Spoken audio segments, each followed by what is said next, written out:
Good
evening. Welcome everybody to this event, new event from Instituto Acton. I am Cecilia Vázquez, Executive Director of Instituto Acton from Argentina. We are very happy to have you with us today, Michael Miller and Mario Šilar, and we want to thank you both for this time in which we hope to learn something of that infinite legacy that inhabits the name of Benedict XVI. From the Instituto Acton, we have made the decision to dedicate this year very especially to honoring his person and his legacy, so that more people can get to know him and bring the beauty of his teachings to their lives. So here we are with the first event oriented in that direction.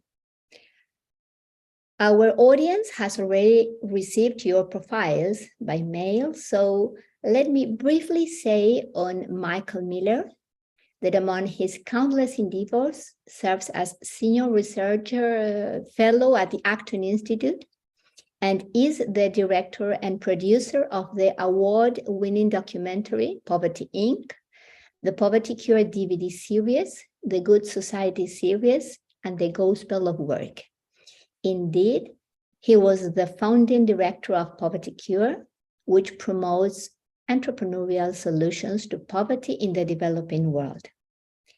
Among Mario's many achievements, he is a founding partner of the Navarre Association of Philosophy and senior researcher of our Instituto Acton. He's a high school, college, and university professor and has authored and edited many books. Most recently, he has translated into Spanish and edited the book by Father Martin Ronheimer, Economic Freedom, Capitalism, and Christian Ethics. And you have also, Mario, translated into Spanish the book from Father Sirico, Defending the Free Market, and recently the last book of him, The Economics of the Parables. So, saying that, I will ask a question for both of you, and after it, you may continue with this conversation, doing questions to each other, which I am sure will be exceptionally fruitful for the current and future audiences. So, let's start with the first question. What would you say is the importance of having known the work of Benedict XVI in your lives? And how do you see its impact on the present and future of the Church? Do you want you, Michael, to start, and then we come with Mario? Thank you. Thank you very much, Cecilia. Thank you, Mario, and everyone for joining. I'm honored to be here and participate in this. Oh, that's a very big question, Benedict.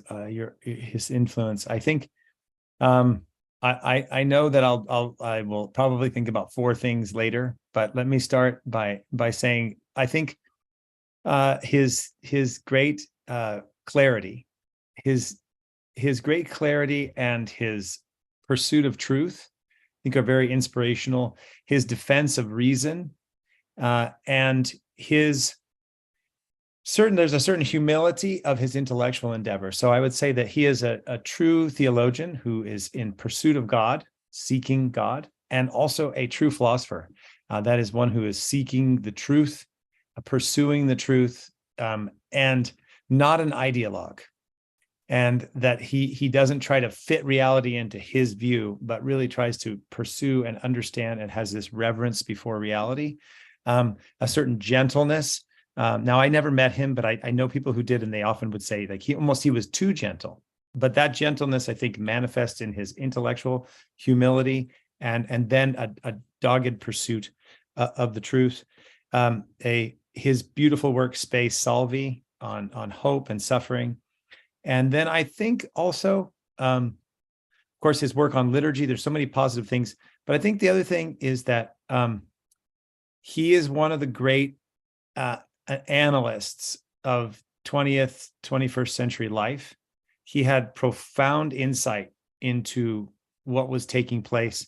I think along with people like Alexander Solzhenitsyn and Augusto Del Noce, the Italian philosopher, I think there's something that he had this great insight to really open your eyes to what's taking place. And then finally, the beauty of how he continually talks in the Last Testament about his relationship with the loving God, right? And he says, how many ways are there to heaven? As many as there are persons. And that the loving God, you're in this constant relationship with the loving God. And I think all of those things together have been very influential to me and inspired me. Thank you. Mario?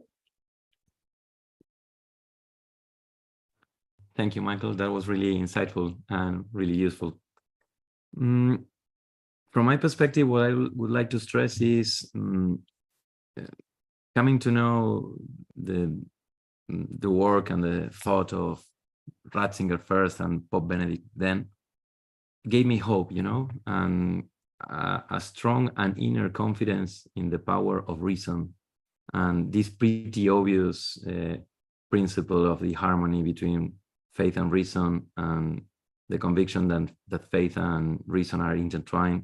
It was really useful during my teenager years, So also another important thing that I found really nice from Ratzinger was this his approach to the importance of contemplation, a contemplative life, the importance of doing theology while you are on your knees, When I was 20 and I came to know his work, thanks mainly to a Benedictine monk in Argentina, it was like a very special moment in my life, and it was a strong light in my personal and humble pursuit of truth, knowing about him and following his path and the way he approached to modernity. And yes, I mean, knowing the thought of Benedict and Ratzinger first gave me hope and trust in the power of reason and the harmony between faith and reason.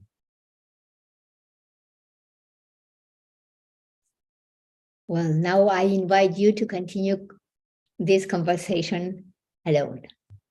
Well, maybe I can ask Mario something. May I? Yes, you can. Follow on something you said. I think that was beautiful, actually. That's true. There's the confidence, the hope and confidence that comes from Benedict. It really has, I think, been a positive influence in me, and also the like I said, like you said, the contemplation and the faith. So I think two things that strike me, and maybe you can comment on them, is that Benedict avoids ideological categories. He works and in the face of materialism and transhumanism and skepticism, this is a talk I gave, which I think you've heard, Cecilia, that he takes the world on their own terms and then he analyzes it, shows why it's not a coherent position, and then proposes the gospel as the answer. And for, young people and old people like me, the sense of confidence, I think, is really beautiful. Like, that you're part of something, you're embedded in this tradition, right? That the liturgy tells us, Linus, Cletus, Clement, Sixtus, Cornelius, right? We're embedded in this tradition. And he, I think, helped embed us further in the faith and reason. So Mario, maybe could you talk a little bit about that confidence that he gave you, and like maybe some examples of like why reason is better than non-reason, right? And how he in a sense really engages with the modern world, but doesn't conform to it. Could you talk maybe some examples? I'd like to hear how it influenced you. Well, first, when I was thinking about this chat with you and thinking about what was the influence of Benedict in my life, first thing I found, I remember I was 21, I guess, and I was reading the title in Spanish. It was a book published from a Spanish publisher, La Fe como Camino, which has a compilation of different papers from the end of 80s and beginning of 1990s. Remember, there was a piece from Ratzinger, a lecture from 1996. The title was Truth and Freedom. Mm-hmm. And it was, I was 21, I guess 22. Remember reading that piece several times. It was there were a lot of things that he was taking for granted, and I need to read about the authors that he was quoting and the idea that he was mentioning. But remember that I read there in Spanish the expression is something like the fundamental anthropological pattern. It's a translation from German, and in Spanish is estructura antropológica fundamental. And he develops there the idea that human beings are relational human beings, and he relates being to the origin, and he explained like a triangle in the human being, and we are beings from, beings with, and beings for, So, and then he developed this idea, explaining how in current societies, it's a society of service, of supplies, and in some sense, it's a society which can express this basic fundamental anthropological pattern, which is that we are humans. It's pretty obvious that we are social beings and we live in society, but he developed this in a way that then he shows the strong idea behind this, and he says, in fact, when we show this expression of this triangle perspective of human beings as being from, being with, and being for, is in some sense an expression of how we in the Western society understand the Christian God, which is a family. On the opposite side, if we tend to think of ourselves as mere individuals, in fact, we are not reflecting the real and the truth idea of God, but quite the opposite, the idea of the demon, which is, by definition, the idea of solitude and loneliness, and just one. And remember reading this with 21, 22, reading several times, and it was really shocking. It's now you can see that maybe it's something pretty obvious, but he developed this idea in a way that it was a sort of symphony, and it was the first time that I remember reading something that at the same time I found something that was really true, but at the same time, it was something that was beautiful and compelling. Mm-hmm. Years later, I knew that there was some sort of description of Ratzinger as der Mozart der Theologie, say the Germans, the Mozart of theology.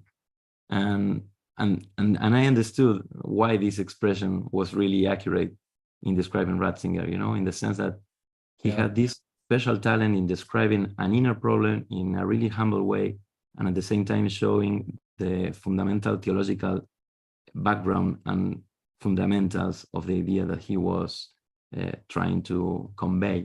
As you said, it might start with a simple insight, and he keeps moving, and then he shows like the strong theological background of a pretty basic idea, and that was really engaging. It's fantastic.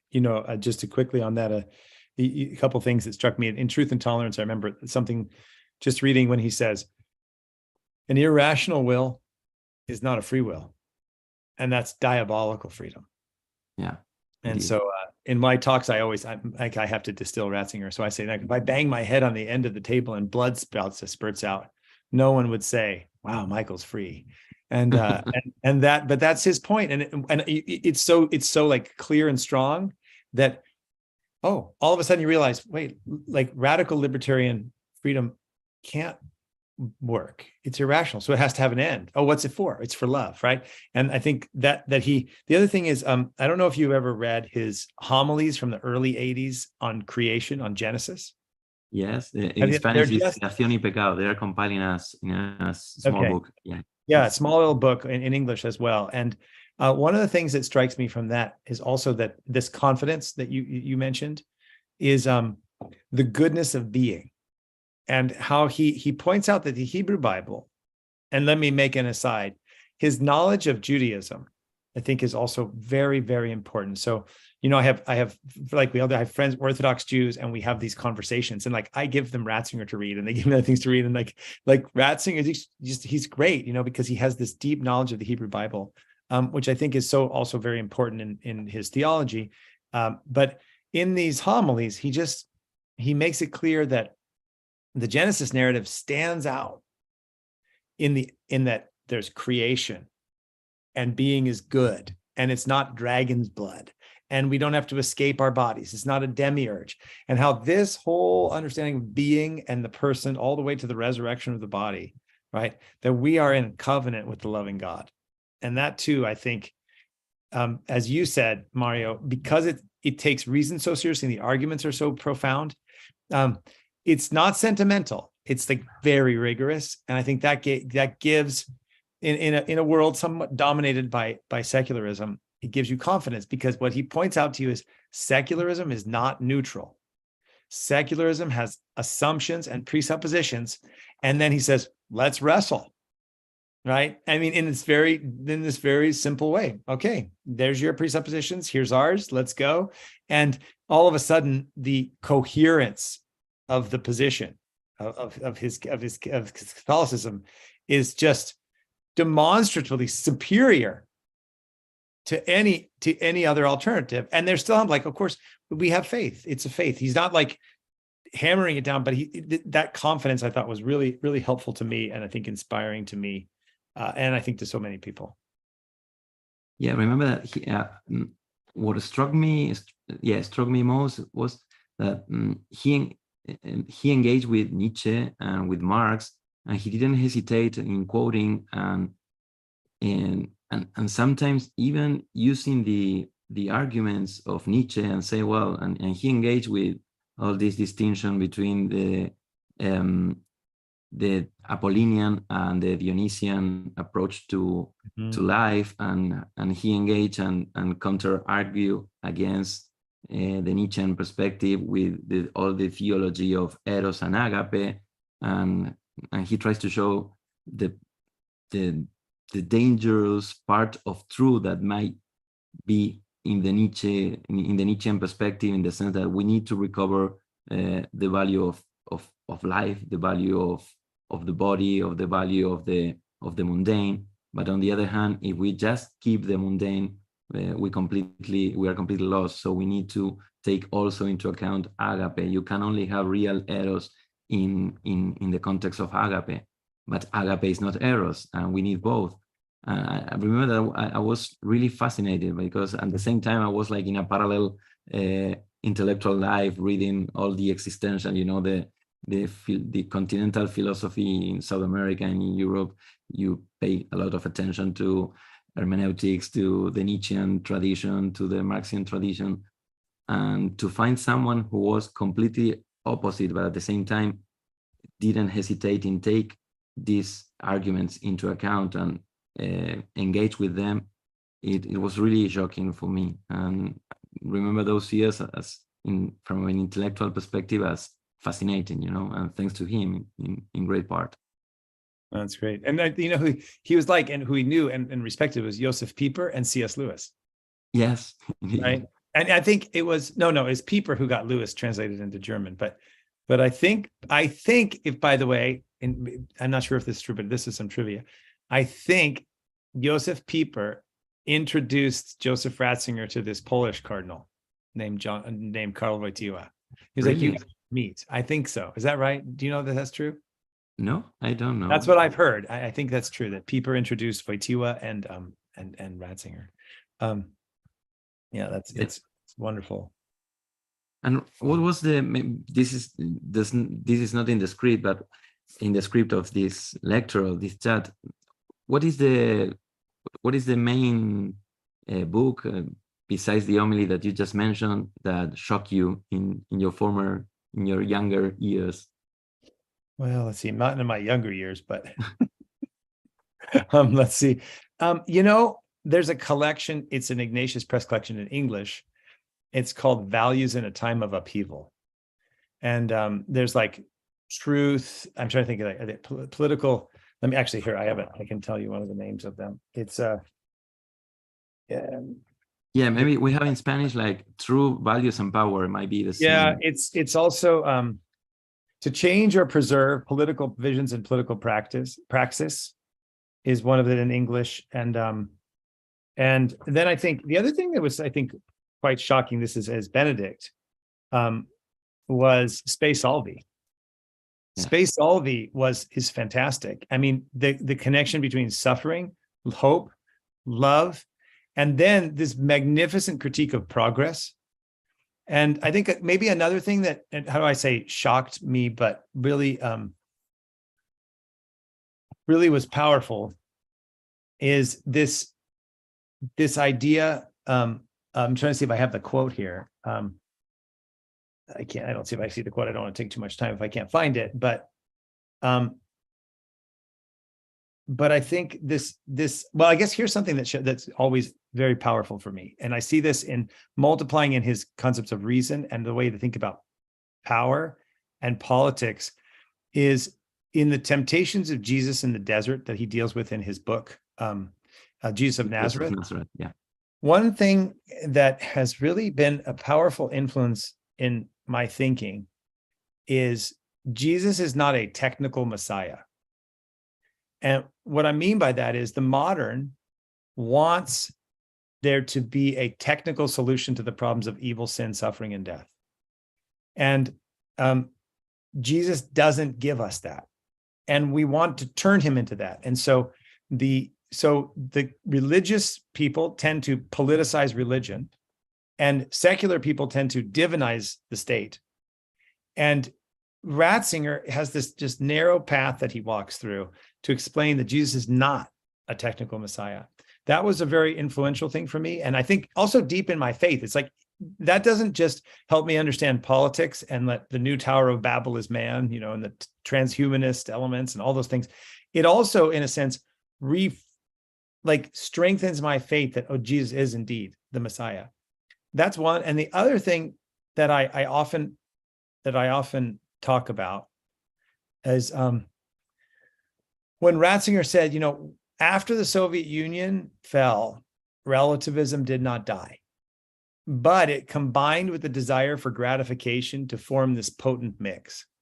And that would be akin to what the Italian philosopher Augusto Del Noce says is the shift to pure bourgeois. Now, I'm always careful when I talked about Del Noce in Guatemala, everybody's like, of the night, but it's not of the night. It's NOCE, noche, day of the night. Okay, not CHE. And this idea of the pure bourgeois. And I think Ratzinger, that Jesus is not the technical Messiah, importance of hope, and that this like deep analysis of the development of pure bourgeois, that say like you and I, Mario, like I am Acton Institute, like I think free markets are really important. They're not going to save you. Only Jesus can do that. But what I think many people missed at the fall of the Soviet Union was this move to pure bourgeois, like what Del Noche says, like how the sexual revolution was the extension of Marxism, and these notions of liberty that we talked about earlier, how they began to, in a sense, creep in without paying attention. But Solzhenitsyn knew, and Ratzinger knew. I think that those things have really shaped me a lot intellectually. And I was reading a piece from you from 2005, introducing Pope Benedict. How could you remember those years when, I mean, what did you feel when you knew that Ratzinger now is becoming a pope, and what did you expect? And then what happened, you know, because I have some sort of mixed feelings. On one side, again, I was like, wow, this person that I know and that I love now is a pope. And it was really impressive, you know. It was the first time in my life that I knew the person who was becoming pope. But at the same time, there's some sort of mixed feelings with his pontificate, you know, all these problems of PR, of public relations, and all these upheaval from media, and all these setbacks that he suffered, you know. Mm-hmm. What do you feel about that? Well, I think maybe this is something quite similar. I mean, I remember when he was elected, I think I jumped up and down. I was very excited. Once they said "Habemos Papam," and then they said Joseph, right? Joseph, and my wife's like, wait, his name's Joseph? Like, no. I was like, no, it's Ratzinger. You know, and I jumped up and down. I was actually living in Europe, so it was easier to watch it because it was on regular time. But I remember that, and then, I mean, I think the same thing. I mean, but there were so many wonderful things about his pontificate. I mean, this talk I gave that Cecilia at our Institute Acton published, where I go through these 5 crises that he dealt with, right? The crisis of reason, the crisis of truth, the crisis of progress, of freedom, and of beauty. And in a sense, like he just went in his pontificate, he also solidified the work of John Paul II and the philosophical anthropology of John Paul II and the theological anthropology and the catechesis of the body. And then I think clarified a lot of things, which were very helpful. And I know that we're somewhat in a volatile time with, you know, the Germans and all these other things, but I think that the work he did as Pope, from really the homily, the dictatorship of relativism homily right before the conclave. And he actually says in that, he's talking about the world is being thrown around. Like, Christians are put on a boat and like they're all the winds of doctrine. And he says, but we have a different goal. The Son of God, true man, he is the measure of true humanism. And I think that affirmation of Jesus Christ is the measure of humanism, he then goes right along with what Wojtyła did, John Paul II, in saying that Christ reveals man to himself. And so, yeah, I think, I mean, you know, but I guess one other thing I'll say about this, you know, we can talk about maybe disappointments and ups and downs and difficulties, but two or three things stand out. I think he was asked once, does the Holy Spirit choose the Pope? And I think he said, you can't blame the Holy Spirit on all the popes. Okay. So there's a certain kind of humor in Ratzinger, but also there was a pedagogy, there was teaching there. Like, your faith is not in priests or bishops or the Pope. Your faith is in Jesus Christ. Jesus Christ established his church. The church is true. The church is real. But our faith isn't in that. Our faith is in Jesus Christ. And that, in a sense, goes to this, like, maybe the last thing, I don't know how articulate this is, but this technical desire that we have just for everything to fit in place. Now we've got Ratzinger. It's all going to be great. Well, no, it's not going to be great, because from Peter on, each one of us, each pope is fallen. All of us are fallen. And I think that, Francis, Benedict, John Paul, everybody says, put your faith in Jesus Christ. This is where it belongs. And so in that sense, it was a disappointment, but in another sense, it was the norm. And maybe, and he even warned us, maybe our hopes were too high in the Pope and not enough in Jesus. So but anyway, I don't know if that helps, but I think we probably have a similar view. And knowing that we are both pro-free market, what do you think about his, he barely wrote about economics, there's a short lecture or homily, I don't know, which the title is Ethics and Economics, and he just mentioned a couple of things there. And I mean, he was really subtle, and he took care in not share opinions out of the blue.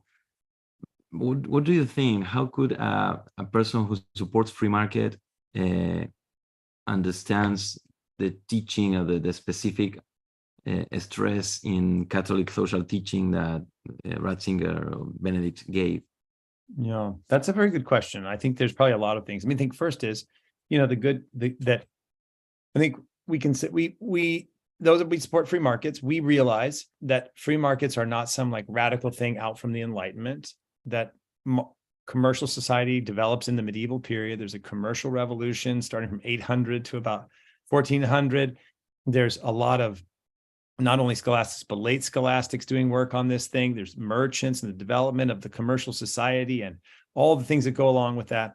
And so it's, but there's no single like Catholic way to run an economy. And so I think one thing you pointed out is like Ratzinger that wasn't his specialty. So he didn't write about it, right? He hadn't, where I think the person of the free market can do both good and bad is on the warning and the support. I think on the warning side, Ratzinger warns against all utopianism, which he says always enslaves and disappoints us and ultimately enslaves us. And so I think follower of Ratzinger is going to have such faith in the free market that it'll somehow solve our problems, because every structure of sin is a result of personal sin, and there's no perfect system.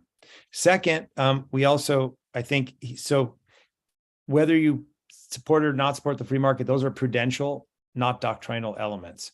And so, but I think another positive element of Ratzinger's work is in his work on subsidiarity, when he says we do not need a state that solves every problem. And this subsidiarity includes then the vitality of free associations. Ratzinger liked Alexis de Tocqueville and this idea of associationalism.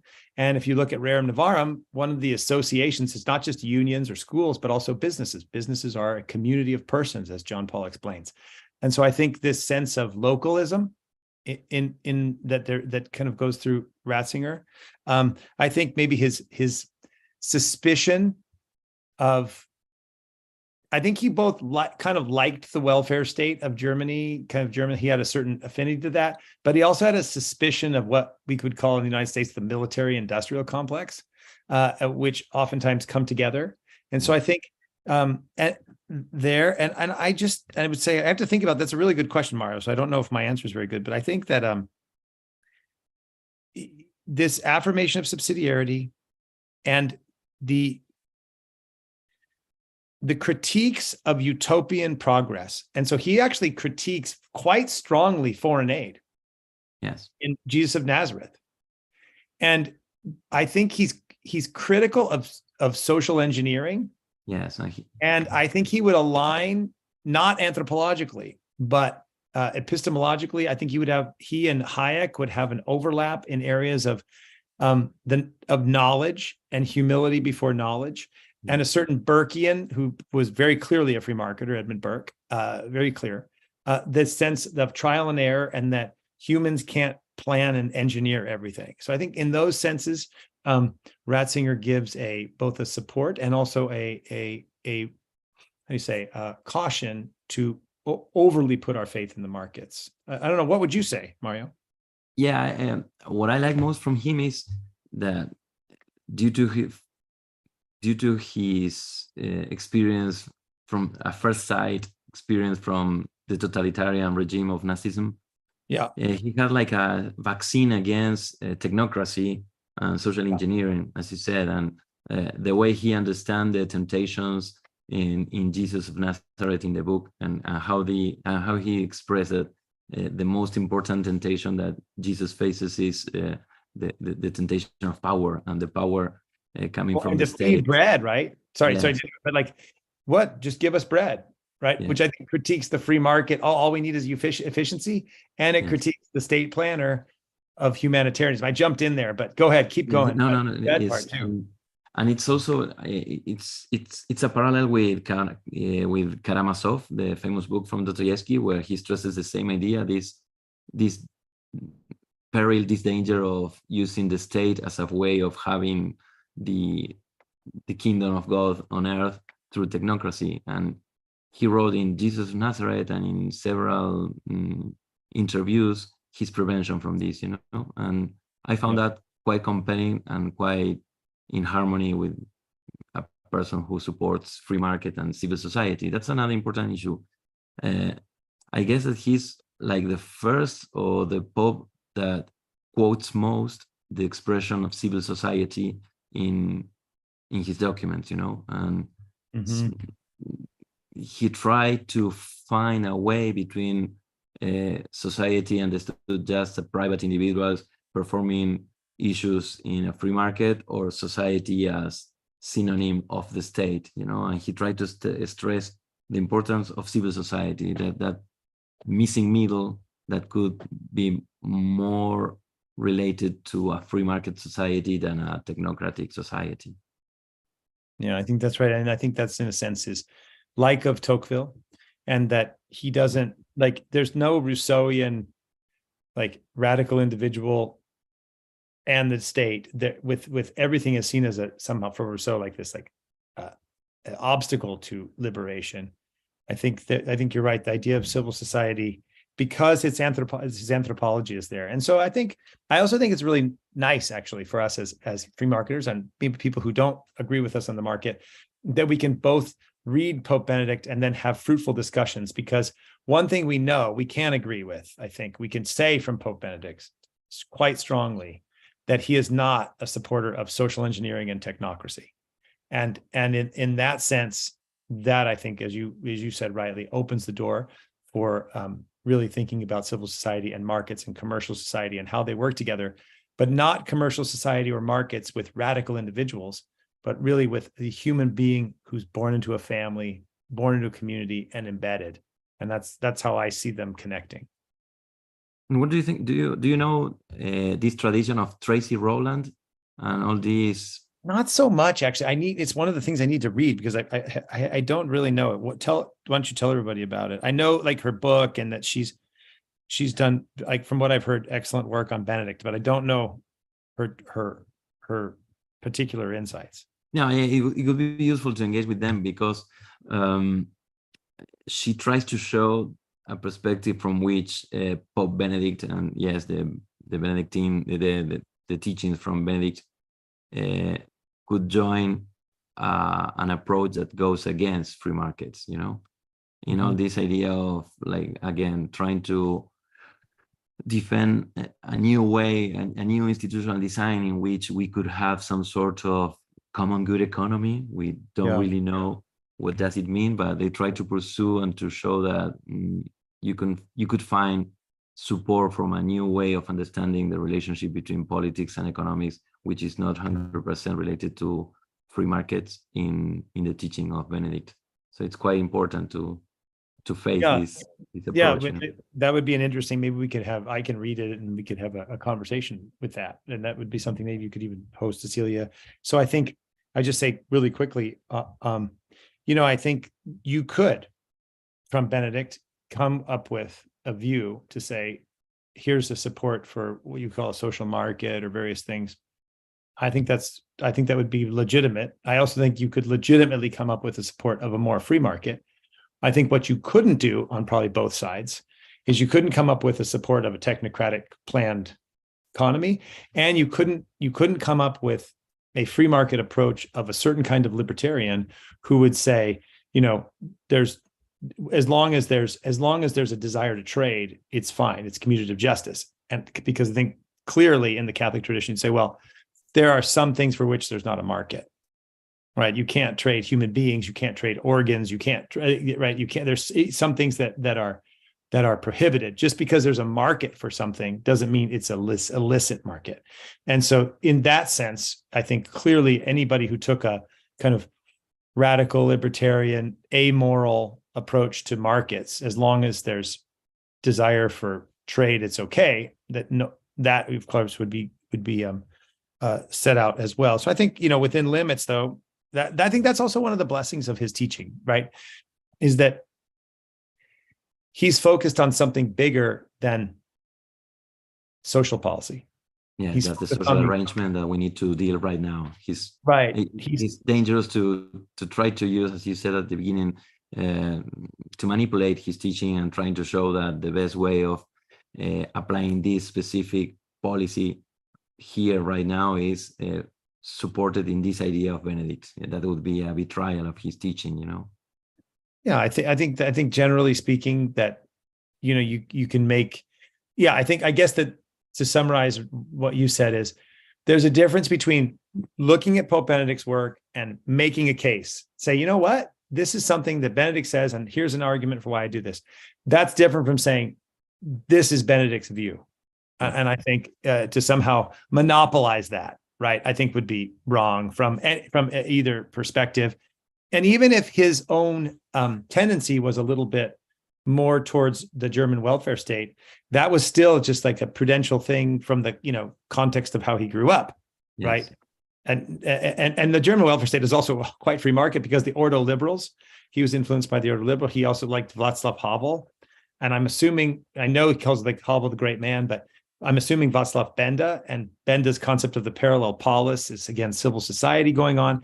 These are the things in his mind. So I think, I think he even talked about the positive experience of the United States with its religion, because what you see the data of, right, is very interesting, is there's big welfare states that were supposed to, in a sense, create community, but you have incredibly low religious participation. And I think that too connects to this, what Del Noce says, the pure bourgeois, right? That this is, I think, one of his critiques that's so important, is that we've hollowed out love, is one of the ways I would explain it.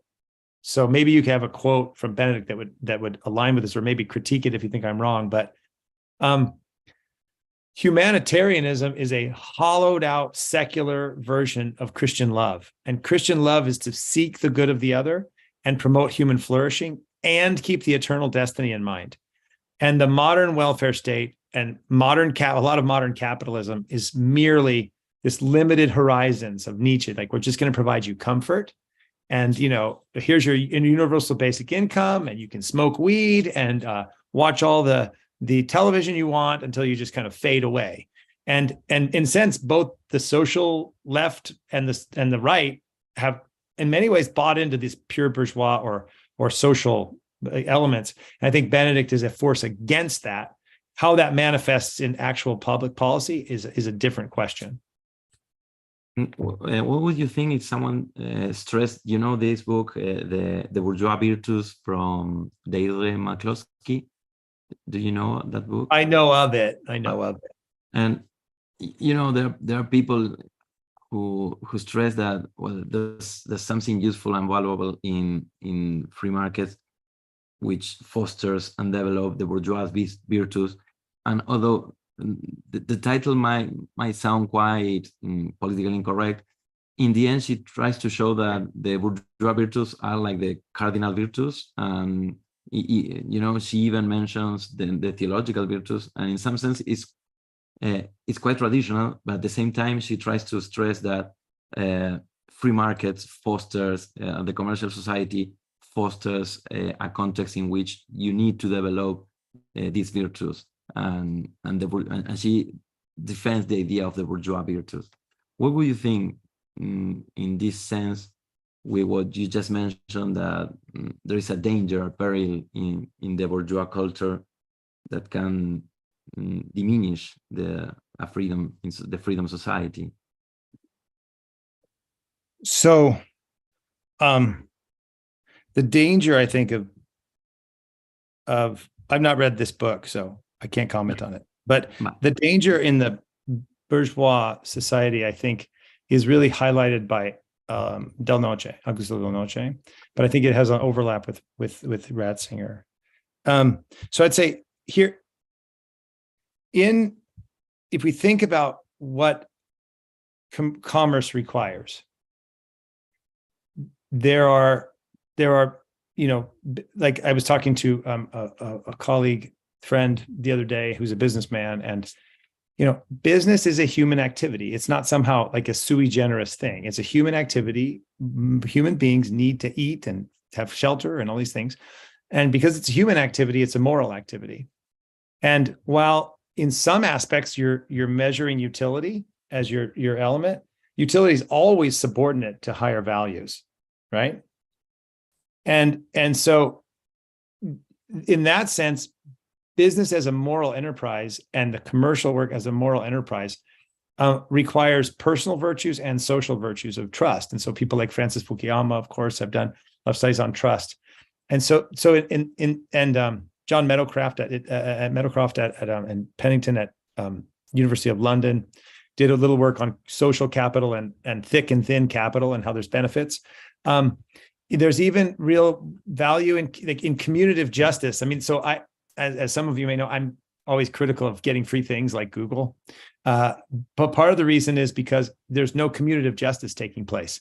Meaning if you give me something free, and this is a problem with foreign aid, then I don't have any kind of justice, contractual, even thin social relationship with you. I'm just a recipient, even if it's Gmail or if it's rice from the United States government. So commutative justice does bring about relationships. Now, the dangers, and this is Del Noce's argument, but I think really much aligns with Ratzinger. I see them together on this. Del Noce made the point that in the 1950s, what you begin to see in the United States is a shift in language from like the Kennedys, the Young Turks types. Instead of saying, we're going to defeat Soviet Union on Christian values of truth and nobility and dignity, et cetera, on and on, and the family, right? We're going to beat them on productivity, liberation, including sexual liberation. Now, sexual liberation is the extension, as Del Noce explains, of the Marxist revolution, right?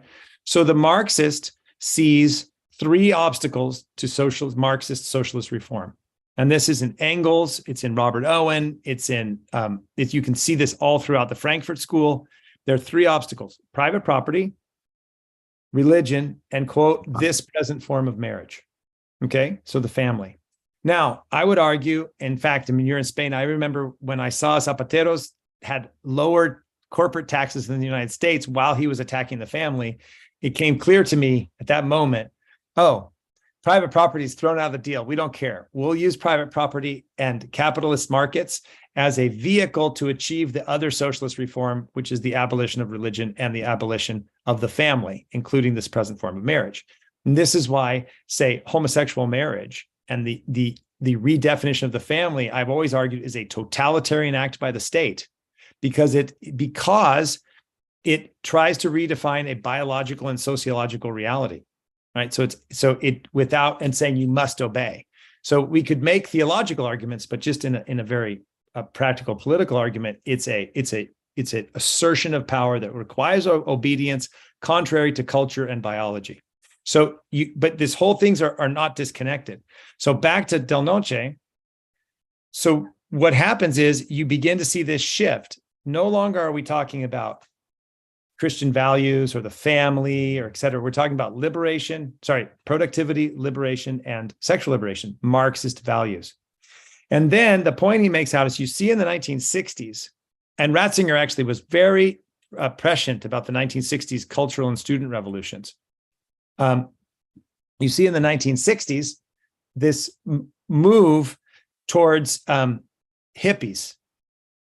And the hippies are very interesting. And Ratzinger actually was quite sympathetic to certain elements of the hippies, right? The hippies were saying, look, we don't want this industrial military complex. Everything is fake. We need to go back to nature. Okay. And in the going back to nature, they rejected both the technology and tradition. Okay. And this gets a little complex, but they rejected technology and tradition. Conservatives then, in reaction to them, affirm tradition and affirm technology, which is a very strange position for a Burkean conservative because they affirm technocracy. Okay. Meanwhile, and there's a book by Fred Turner called From Cyberculture to Counterculture, and also Jaron Lanier speaks about this. Yeah, The hippie movement started to get into computer technology, and this has to do with like complete liberation, including transhumanist liberation. Yes. And transgenderism is a subset of transhumanism, right? We're going to liberate, we're going to connect with the computer, we're going to technologically manipulate ourselves to a new stage of evolution, right? And so this transhumanist Tower of Babel element gets connected with the hippies. And then, as Del Noce explains, the hippie project fails, right? Like, as Ratzinger says, all utopian projects can never fail. They'll always disappoint. So what Del Noce explains is the hippie becomes a yuppie. But he carries with him, or her, this materialist element that we can purchase happiness. It can be transacted. We can get happiness and make it ourselves.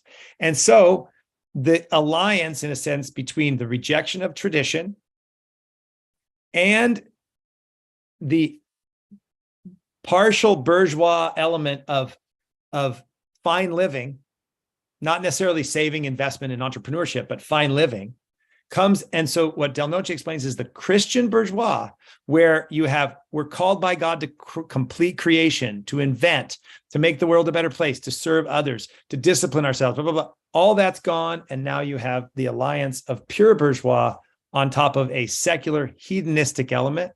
And back to that point of Ratzinger, where the relativism and the desire for gratification mix to form a potent mix.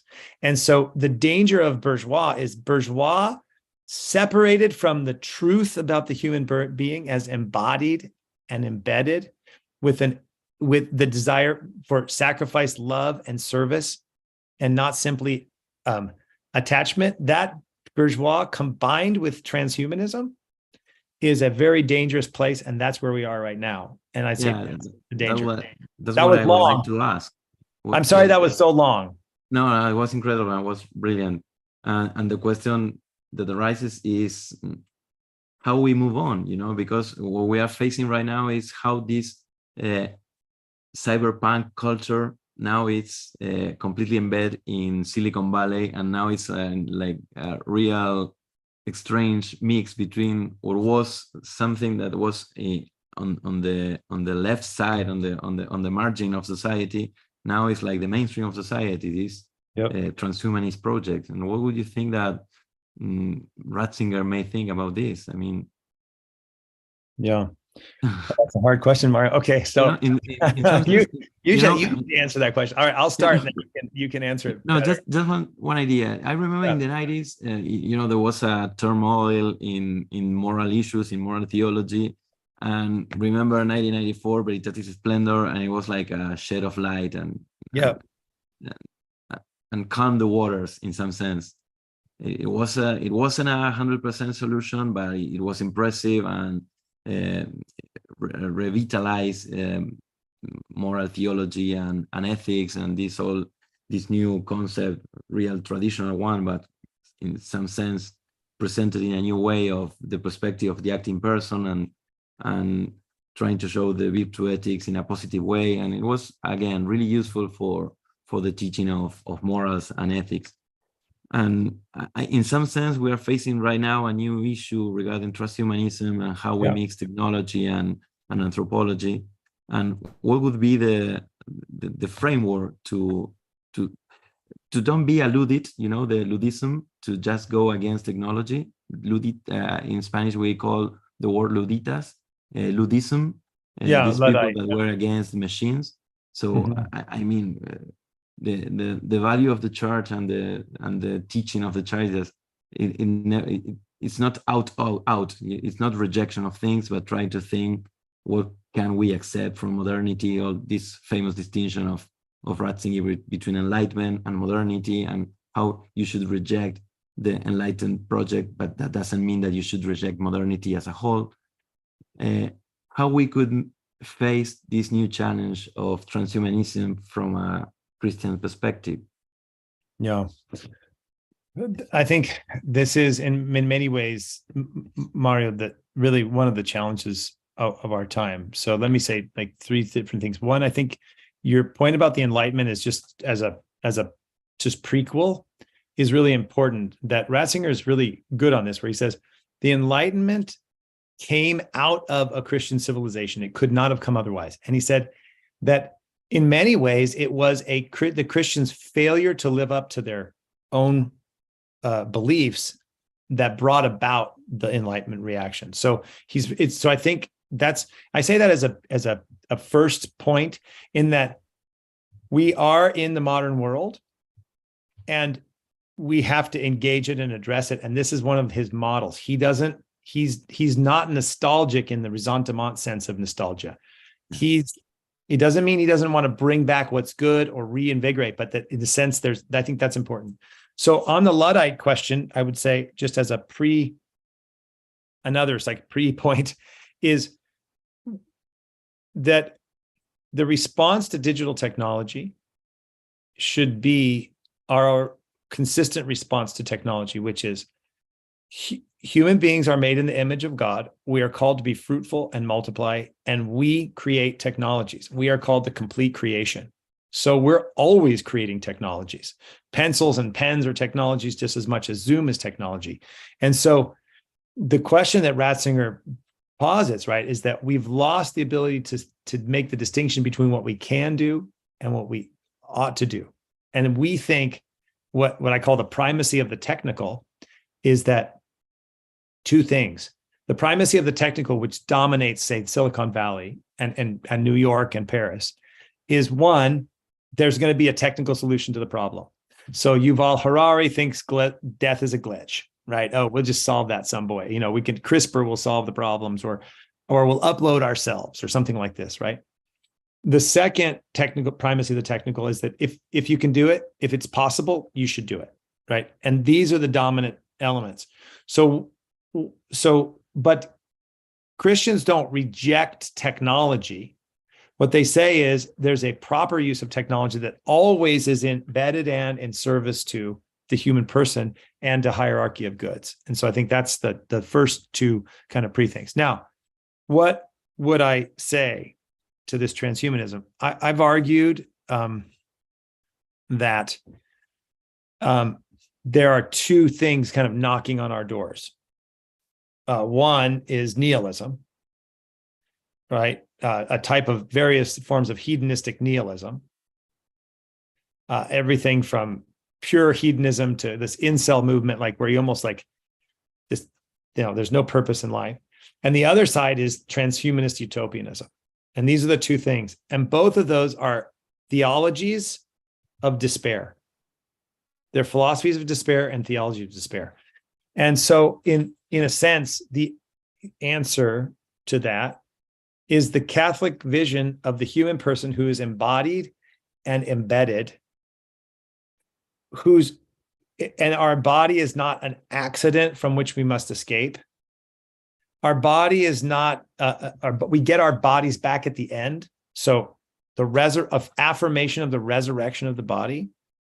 And that, so what I think I would say the answer that both Ratzinger, John Paul II, and Francis, but especially Benedict and John Paul II give in the theology of the body and all the things we've talked about in Benedict, is we have to affirm the goodness of being, the goodness of creation, the goodness of the human being, who's embodied and not, we don't drive around in our bodies like we're driving around in a car. Our bodies are not an accident. The goodness of our social nature, which is embedded into a family. Okay. And what I mean by embeddedness in very short is like, just think about what's taking place right here. We're in different countries. Okay. We're in Italy, we're in Spain, we're in Argentina, we're in the United States, and we're speaking to each other in a shared cultural inheritance called the English language, which is developed over trial and error. We're using bandwidth, there's light, there's security, there's rebar holding up the big buildings and wood and everything holding it up. And another quick example is like, think about what you're going to upload. This is an example from a friend of mine that I use often. So I have a little 6-year-old daughter. So I imagine her, she's outside in a summer day and she's eating a peach and she's and the peach, and it's dripping down her hand, the peach, and there's pine, and I can smell the pine, and she's twirling and the sun is shining in her hair. And I look at her and I think, thanks be to God that he's brought me to this moment. And I'm eating a peach too, and I can feel it sticking. And I remember the days from my parents, and thinking this certain element of sadness that I haven't lived up to what I could be as a father for her. But I also hope for her, and I hope I'm around to walk her down the aisle. And I have all these memories that are going on, and she's twirling, and the smells. And how are you going to upload that? You're not, because you're embedded biologically, historically, culturally, genetically, and all these complexity. So we have to affirm the embodiedness and the embeddedness of the person. And this is what Catholicism, the Jewish Catholic tradition, does.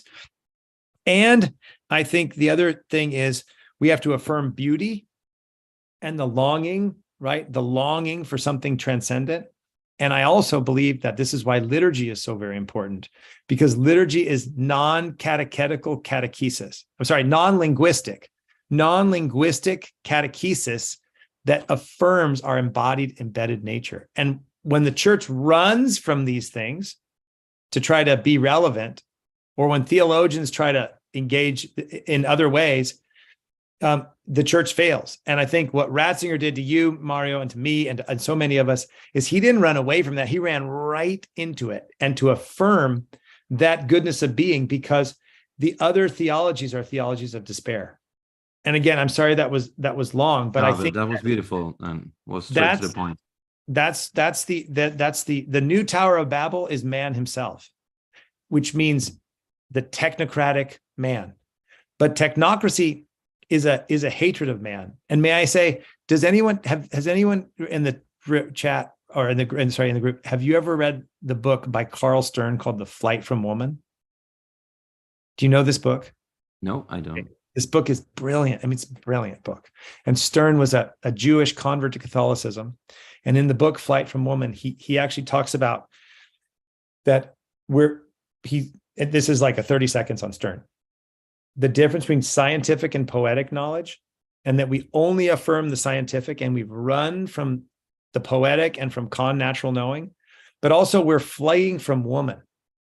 And so Schopenhauer, he says, is the perfect example who hates Jews and women, because Judaism we're made from the dust of the earth, and it affirms the goodness in being. And the woman is the example of the mother who, giving birth is not always a clean experience, right? Right. And the mother, Schopenhauer thought the woman was gross and the earth is dirty, right? And what we say is, no, the world is good and women are mothers and motherhood is beautiful. And in a sense, we're really in a battle over like the goodness of woman.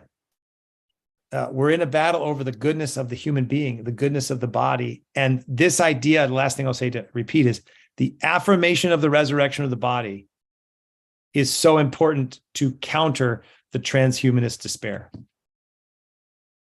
Wow, nice. And speaking about woman, maybe we should leave the final closing to Cecilia. Oh, thank We you. scripted that. We practiced that, actually. So, there's nothing to say. Beauty, harmony, reason, love. Our world and our church need to know on the pedagogy of Benedict XVI so much. And we just I only can say thank you so much for this incredible conversation, for your time, and nothing to say. Let the music of this conversation remain in tonight. Thank you so much. Thank you very much. Mario. Thank you, Michael. Thank you Thank very you, much. Michael. Thank you, Cecilia. Thank you, Mario. Thank you, Celia. Thank you for having me. Me too. Thank you for having me. Okay, see you soon. Bye-bye. Goodbye.